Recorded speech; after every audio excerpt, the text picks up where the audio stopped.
दोस्तों, यह कहानी है बिहार के एक छोटे से गांव सोनपुर की, जो बाहर से तो एक सामान्य गांव लगता था, परंतु अंदर से एक रहस्य को छुपाए हुए था। गांव के किनारे एक पुरानी हवेली खंडहर बन चुकी थी। बुजुर्ग कहते थे कि वहां कभी एक तांत्रिक रहा करता था, जो अपने मंत्रों से आत्माओं को बुलाता था।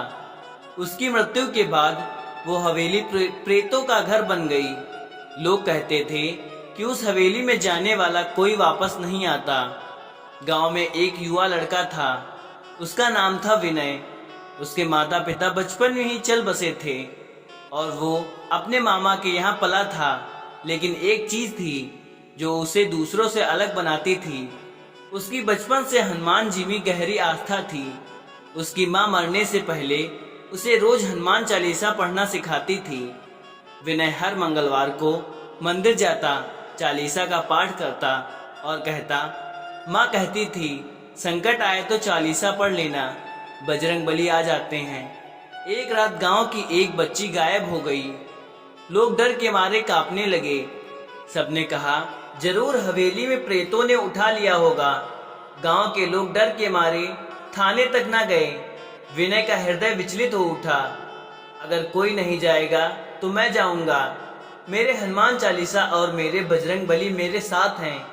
सबने मना किया, पर विनय हाथ में एक जलता हुआ दीपक, गले में लाल गमछा और जेब में हनुमान चालीसा लेकर रात के अंधेरे में हवेली के ओर बढ़ गया।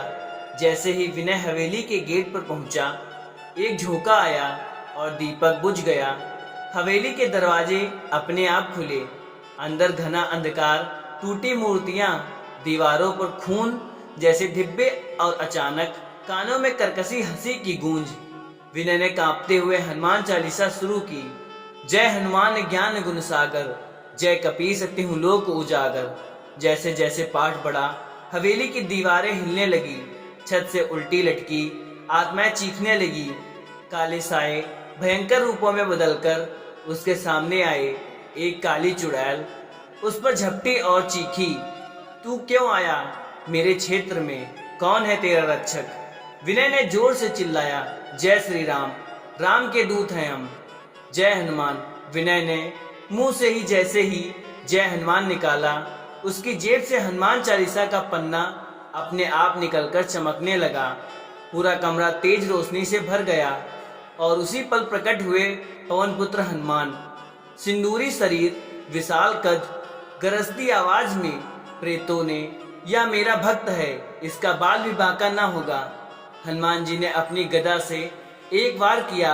हवेली के भीतर की सारी आत्माएं, प्रेत, तांत्रिक की शक्तियां जलकर राख हो गईं। हवेली अचानक शांत हो गई। एक चमत्कारी रोशनी में वो बच्ची भी उसी कोने में प्रकट हुई जो गायब हो गई थी। उसे भी हनुमान जी ने छुड़ा लिया। अगली सुबह जब गांव वालों ने विनय को बच्ची के साथ हवेली से बाहर आते देखा, लोग उसके पैरों में गिर पड़े।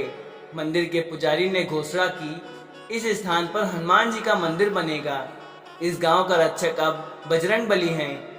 और उसी खंडहर में भव्य मंदिर बना, जहां आज भी हर मंगलवार को लोग हनुमान चालीसा का पाठ करते हैं।